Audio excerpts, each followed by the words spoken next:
বনগাঁ পৌরসভায় এসে নাগরিক পরিষেবা যাতে বিঘ্নিত না হয় তার আবেদন করলেন বনগাঁ পৌরসভার 7 নম্বর ওয়ার্ডের একমাত্র বিজেপি কাউন্সিলর তথা হাবড়া বিধানসভার নবনির্বাচিত বিধায়ক দেবদাস মণ্ডল। রাজ্যে পালা পরিবর্তন হয়েছে। ইতিমধ্যেই মুখ্যমন্ত্রী হিসাবে শপথ নিয়েছেন শুভেন্দু অধিকারী। নীল সাদা যুগের অবসান, এখন রাজ্য জুড়ে গেরুয়া ঝড়। অঞ্জলি সিল্ক, শিমুলতলার মোড়, বনগাঁ, এখন এক নতুন রূপে, নতুন সাজে। রাজ্যে পালা পরিবর্তনের পর থেকে বিভিন্ন জায়গায় পৌরসভা, পঞ্চায়েত ও জেলা পরিষদের একাধিক জনপ্রতিনিধিদের দেখা মিলছে না বলে অভিযোগ উঠেছে। এর ফলে ব্যাহত হচ্ছে নাগরিক পরিষেবা। গতকাল প্রথম ক্যাবিনেট বৈঠকের পর রাজ্যের মুখ্যমন্ত্রী নির্দেশ দিয়েছেন, এলাকার বিধায়কেরা মহকুমা শাসকের সাথে সমন্বয় রেখে সাধারণ মানুষের পরিষেবা যাতে বিঘ্নিত না হয় সেদিকে খেয়াল রাখবেন। পাশাপাশি জেলা শাসকদের সাথেও নিয়মিত মিটিং করার পরামর্শ দেওয়া হয়েছে বিধায়কদের। এদিন বিজেপি বিধায়ক বনগাঁ পৌরসভায় আসেন, সোজা চলে যান পৌরপ্রধানের ঘরে তখন পৌরপ্রধান ছাড়াও আরও 3 জন কাউন্সিলর উপস্থিত ছিলেন। বিজেপি বিধায়ক ঘরে ঢুকে পৌরসভার এক্সিকিউটিভ অফিসার, অফিস সুপারদের ডেকে নেন। সে সময় রাজ্যের নবনিযুক্ত পৌরমন্ত্রীর সাথে বিভিন্ন পৌরসভার ভিডিও কনফারেন্স চলছিল।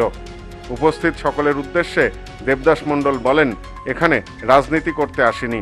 এই পৌরসভার আমিও একজন কাউন্সিলর, পাশাপাশি হাবড়ার বিধায়ক।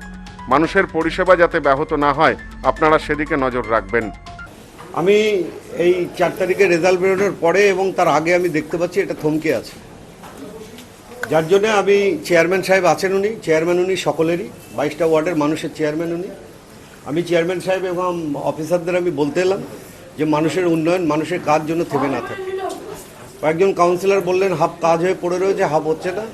তো আমি ওনাকে অনুরোধ করলাম আপনি কাজগুলো করুন, কোনো সুবিধা অসুবিধা হলে আপনারা বলবেন, আমার সহযোগিতা যতটুকু থাকবে আমি অ্যাজ এ কাউন্সিলর হিসেবে এবং একজন বিধায়ক হিসেবে। আমার বনগাঁর বিধায়কও আছে, আপনারা জানেন, বনগাঁ উত্তরের বিধায়কও আছে, সেও আপনাদেরকে হেল্প করবে পৌরসভা। এরপরই পৌরসভার পক্ষ থেকে পুষ্পস্তবক দিয়ে নবনির্বাচিত বিধায়ককে শুভেচ্ছা জানানোর প্রক্রিয়া শুরু হয়। বিষয়টি বুঝতে পেরে তা প্রত্যাখ্যান করেন দেবদাস মণ্ডল। তিনি বলেন, মানুষের মনে এখনো অনেক কষ্ট আছে, সেগুলি মিটুক। অনেকেই মাইনে পাচ্ছেন না, তারা যাতে দ্রুত টাকা পান তার জন্যও পৌরপ্রধানকে বলেন তিনি। পাশাপাশি তার সংযোজন পৌরসভা পরিচালনার ক্ষেত্রে কোনো রকম অসুবিধা হলে বিষয়টি তাদের নজরে আনতে, যাতে সংশ্লিষ্ট দপ্তরের মন্ত্রীর সাথে কথা বলে বিষয়টির সমাধান করা যায় সে চেষ্টাও তিনি করবেন বলে প্রতিশ্রুতি দেন। আমি প্রত্যাখ্যান বলতে আমি সম্বর্ধনা এই কারণে এখন নেব না, কারণ মানুষ যন্ত্রণায় আছে। মানুষের কাজটা হোক, সম্বর্ধনা অনেক সময় অনেক নেওয়া যাবে। আমারও বনগাঁই বাড়ি, আমি ওই পৌরসভার কাউন্সিলর। তো সম্বর্ধনা নেওয়ার এত ব্যস্ততার কিছু নেই, মানুষের কাজগুলো আগে হোক। সম্বর্ধনা তো হবেই, অনেক হবে, মানুষের কাজগুলো হোক। আমি যে কাজের জন্য এসেছি, আমি সম্বর্ধনা নিতে আসিনি, আমি মানুষের কাজের জন্য এসেছি।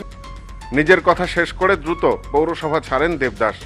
এ বিষয়ে বনগাঁ পৌরসভার পৌরপ্রধান দিলীপ মজুমদার বলেন, বিধায়ক হিসাবে প্রথম এসেছেন, পৌরসভা ঠিকভাবে চলছে কিনা তার বিষয়ে খোঁজ নিয়েছেন। আগামী দিনে রাজ্য সরকার যেভাবে নির্দেশ দেবে আমরা সেভাবেই কাজ করব। পৌরসভার অস্থায়ী কর্মীদের বেতন হয়ে গিয়েছে বলেও জানান তিনি। ও তো আমাদের বনগাঁ পৌরসভার 7 নম্বরের কাউন্সিলর, আমাদের ঘরেরই ছেলে। তা ও বিধায়ক হিসেবে প্রথম এসছে, ঠিকঠাক কাজকর্ম চলছে কিনা আগামী দিন সরকার যেভাবে ডাইরেকশন দেবে সেইভাবে আমরা সবাই মিলিতভাবে কাজ করব। এবং আমাদের রানিং যত ক্যাজুয়াল আছে তাদের আমরা 5 তারিখ থেকে 6 তারিখের মধ্যে মাইনে অলরেডি আমরা ছেড়ে দিয়েছি। এবং বনগাঁ কনজারভেন্সি, যেটা 1,30,000 মানুষের পরিষেবা, সব ঠিকঠাক চলছে। আর উন্নয়ন যেভাবে চলছে, আগামী দিন নতুন সরকার যেভাবে বলবে, আমি যে কয়েকদিন আছি আমরা উন্নয়নের সঙ্গে আছি, কোনো পার্টি পলিটিক্স দেখব না। এবং একটা জিনিস বলবো, আগামী দিনও উন্নয়ন হবে, আগামী দিন কাজ হবে।